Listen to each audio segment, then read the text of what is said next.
नमस्कार, आप देख रहे हैं रिपब्लिक भारत। आपके साथ मैं हूं श्वेता त्रिपाठी और सबसे पहले बुलेटिन की शुरुआत करते हैं काबुल से आई उन तस्वीरों के साथ जहां पर यह देखने को मिल रहा है कि कैसे महिलाओं के पोस्टर्स पर काला पेंट किया जा रहा है। वो ब्यूटी पार्लर्स, वो सलून जिनके बाहर महिलाओं की तस्वीरें लगी हुई हैं, ये देखिए यहाँ पर किस तरीके से काला पेंट किया जा रहा है। और ये एक तरीके से इससे पहले भी हमने 2 दिन पहले तस्वीरें देखी थी कि कैसे वहां जहां मॉडल्स की तस्वीरें लगी हुई हैं, जहां बिना हिजाब की महिलाएं नजर आती हैं जिन पोस्टर्स में, वहां पर अब उन पोस्टर्स को हटाया जा रहा है, उनमें काले रंग का पेंट किया जा रहा है क्योंकि खौफ में है लोग। उनको लग रहा है कि अगर तालिबानी लड़ाकों को ही पता लग गया कि इस तरीके के ब्यूटी पार्लर्स में इस तरीके की जो तस्वीरें हैं वो अभी भी लगी हुई है, तो फिर इसका अंजाम बुरा हो सकता है। और इसीलिए अब ये कोशिशें हैं कि इस तरीके की जो भी तस्वीरें हैं, जो भी पोस्टर्स हैं, उन पर काला रंग का पेंट कर दिया जाए। और इस वक्त जो तस्वीरें हम आपको दिखा रहे हैं, ये काबुल की तस्वीरें आप देख रहे हैं। हिजाब ना पहनने पर जो पोस्टर्स हैं जिनमें महिलाएं हिजाब पहनी नजर नहीं आ रही हैं, उन पर काले रंग का पेंट लगाया जा रहा है क्योंकि तालिबान जो ये समझता है, ये मानता है कि महिलाओं के कोई अधिकार नहीं होते। इसके पिछले शासन में भी हमने देखा था कि कैसे तालिबानी लड़ाकों ने, तालिबानियों ने महिलाओं पर अत्याचार किया था, महिलाओं पर जुल्म ढाए थे। और फिलहाल इस वक्त मेजर गौरव आर्या इस वक्त मेरे साथ जुड़े हुए हैं। मेजर गौरव आर्या, आपसे मैं यही समझना चाहती हूं क्योंकि ये तो सबको पता है कि तालिबानियों के आगे महिलाओं की कोई कीमत भी नहीं, कोई वैल्यू भी नहीं और अधिकारों की तो बात ही बहुत दूर दूर तक है। लेकिन ये कहें कि वो तालिबान जो ये कह रहा था कि नहीं, खौफ में मत रहिए क्योंकि हम इस तरह की कोई ज्यादती नहीं करेंगे। अगर ज्यादती और खौफ नहीं है तो फिर इन तस्वीरों को काले रंग से पेंट करने की जरूरत भी नहीं होती। देखिए श्वेता, बहुत अच्छा सवाल है, लेकिन इसके पीछे एक और बात है। और बात क्या है? बात यह है कि पब्लिक स्पेस में औरतें ना दिखें। ये तालिबान का मौजू रहा है शुरू से। अगर घर से औरत निकले तो महरम के साथ निकले, यानी कि बाप के साथ, बेटे के साथ, भाई के साथ। अकेले घर से नहीं निकल सकती, वरना कोड़े और पत्थर की हकदार है। दूसरी चीज जो मैं बोलना चाहता हूं कि ये जो आप देख रहे हैं ना अपने स्क्रीन पे काला पेंट हो रहा है, ये श्वेता इसके पीछे भी एक कहानी है। जैसा मैंने बताया था, disappearances of women from the public, औरत ना दिखे सामने, किसी भी सूरत में ना दिखे। तीसरी चीज, उसकी गवाही भी एक मर्द की गवाही के बराबर नहीं है। तो ये जो कट्टर इस्लामिक जो एक सोच और विचारधारा है इनकी, जो तालिबान की है, वो तालिबान उसको जन्म दे रहा है यहाँ पे दोबारा 21 साल के बाद। और हर एक चीज जिसमें अमेरिकन या वेस्टर्न इन्फ्लुएंस है, नॉन ट्राइबल तालिबानी इन्फ्लुएंस है, उसको सबको लोग खुद ही मिटा देंगे क्योंकि उनको पता है कि इस वक्त जो तालिबान कहानियां सुना रहा है, जो भाईचारे की बात कर रहा है, वो सब फेक स्टोरीज है श्वेता, वो सब झूठी कहानियां हैं। तालिबान जो है अपना असली चेहरा तब दिखाएगा जब फॉरेन टेलीविजन कैमरास वहां से हट जाएंगे, तब एक इंसान का वहां पे हिसाब लिया जाएगा, तालिबानी कानून वहां पे कायम करा जाएगा। तब ये सब जितने भी ब्यूटी पार्लर वाले हैं, या तो इनको मार देंगे या इनको बम से उड़ा देंगे, इनके ब्यूटी पार्लर्स को। नहीं तो क्या ये कहें कि दिन के वक्त में जो चेहरा नजर आता है वो तालिबानियों का अलग है, जिसमें वो सोचते हैं कि हम दुनिया में खुद की एक्सेप्टेंस करवा लें, और दरअसल जो कहर होता है, जो मारकाट मस्ती है, वो रात के वक्त में मस्ती है। नहीं श्वेता, यही तो स्टोरी है पूरी बात। ये जो आप कह रही हैं यही कहानी है। इस कहानी का पूरा लबो-लबाब यही है कि ये जो तालिबान है, ये नया तालिबान है। ये नया तालिबान कैसे है? ये कोई सेक्युलर या लिबरल तालिबान नहीं है। ये जो तालिबान है, ये मीडिया समझता है, ये सोशल मीडिया समझता है, ये इंफॉर्मेशन वॉरफेयर समझता है, ये नैरेटिव बिल्डिंग, कहानी कैसे बनाई जाती है, ये समझता है ये मीडिया। तो उसको पता है कि इसके 2 चेहरे हैं। एक वो चेहरे जो दुनिया को दिखाता है कि जी हमने इक्तदार में आ गए, हम पावर में आ गए, लेकिन आप हमें एक्सेप्ट कर लीजिए क्योंकि हम अब अच्छे लोग हैं, वो पुराने तालिबान नहीं है। लेकिन सच में चेहरा यही है जो आप देख रहे हैं। डर के मारे लोग कर रहे हैं। ये क्यों कर रहे हैं? तालिबान देखिए बरगला सकता है फॉरेनर्स को, जो विदेशी है उनको बरगला सकता है, ये सब सेक्युलरिज्म की बात करके कि हिंदू और सिख भी हमारे भाई हैं। लेकिन ये जो लोग काला पेंट पोत रहे हैं उस मॉडल के मुंह पे, फोटोग्राफ के मुंह पे, ये वो लोग हैं जिन्होंने 21 साल पहले तालिबान को देखा है। ये वो लोग हैं, ये अफगान शहरी हैं जिन्होंने तालिबान की असलियत देखी है, और ये खौफजदा हैं बहुत ज्यादा, इसलिए काम कर रहे हैं श्वेता।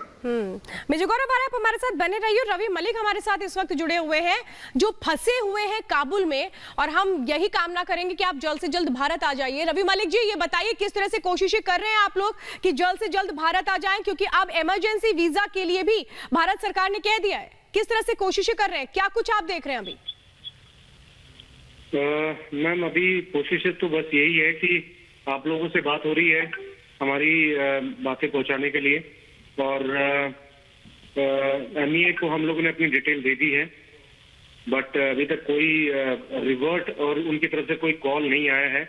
हम लोग वेट कर रहे हैं अपनी इवैक्यूएशन प्लानिंग का कि वो कब तक होगा, क्योंकि यहाँ पे एक एक सेकंड भारी है।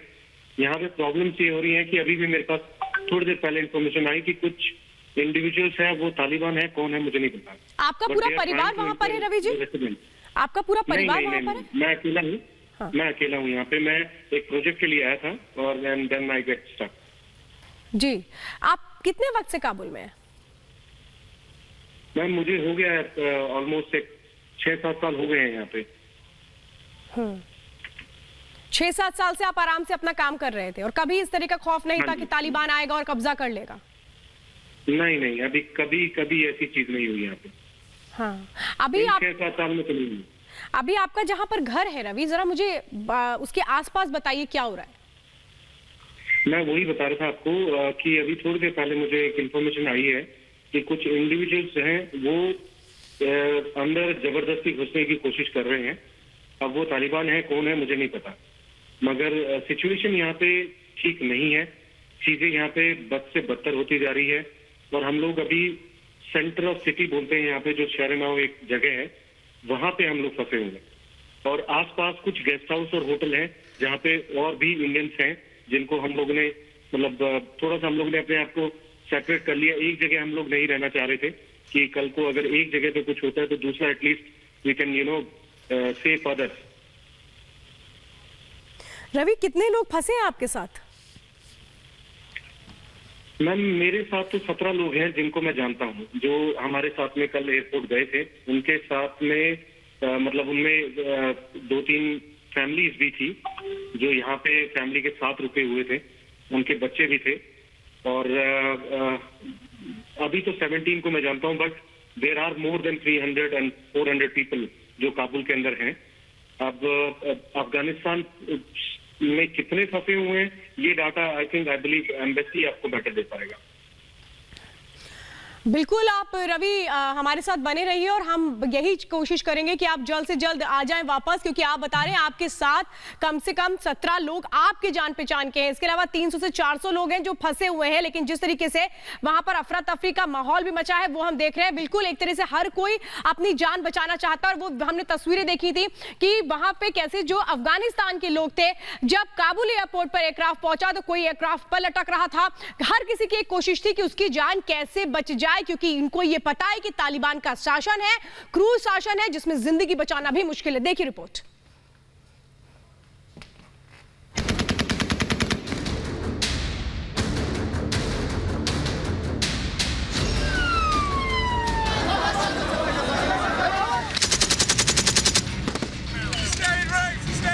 मानवीय त्रासदी की ये सबसे दर्दनाक तस्वीर है।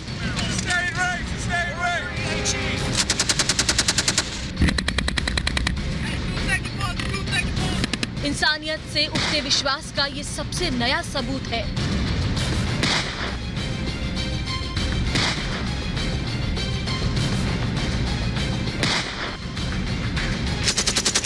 ये दर्द की कहानी का जीता जागता उदाहरण है।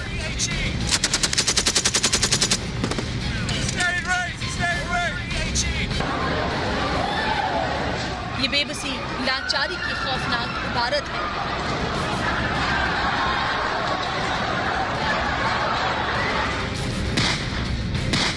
इसे कहते हैं एक तरफ कुआं, दूसरी तरफ खाई। जाएं तो जाएं कहां?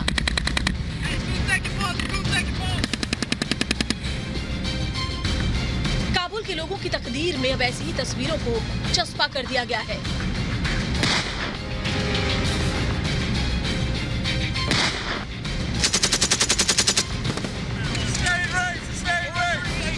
जिसके सहारे आजादी के सपने संजोए थे, उसने अपना पल्ला झाड़ लिया।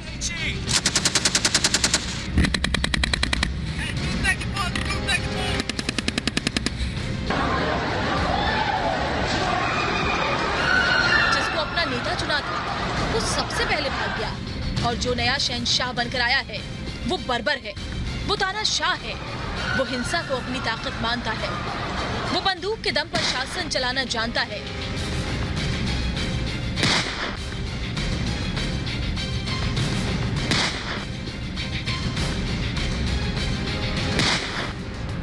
मूर्खों की फौज के दम पर सत्ता में रहने को आतुर है।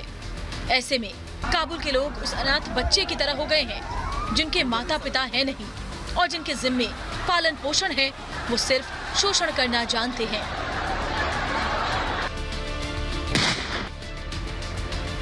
अफगानियों के हिस्से में यही है।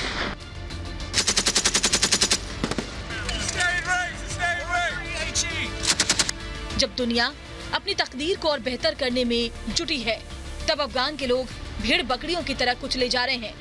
जान बचाने के लिए वो जान जोखिम में डालने से भी गुरेज नहीं कर रहे। जरा सोचिए, थोड़ी भी समझदारी वाला शख्स क्या इस तरह से फ्लाइट के साथ दौड़ लगाएगा?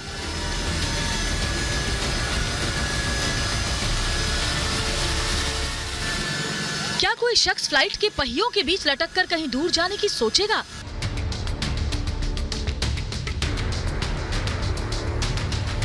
लेकिन तकदीर में जब मौत हर तरफ दिखे तो फिर सोच समझ सब बेकार हो जाती है।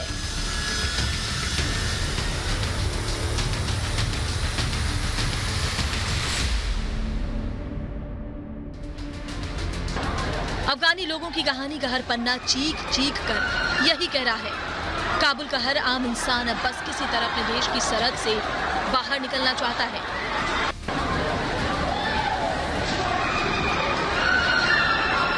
तभी तो दोनों तरफ चल रही गोलियों के बीच भी वो भाग रहा है।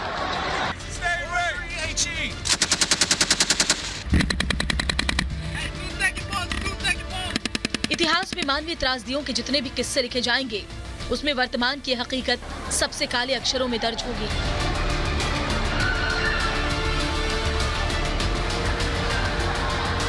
लेकिन इतिहास वर्तमान के इस जंग में काबुल के लोगों की बेबसी और लाचारी पर कोई कुछ नहीं कर पा रहा, क्योंकि हर कोई अपने सियासी नफे नुकसान के हिसाब से व्यस्त है। मानवता के लिए किसी के पास कोई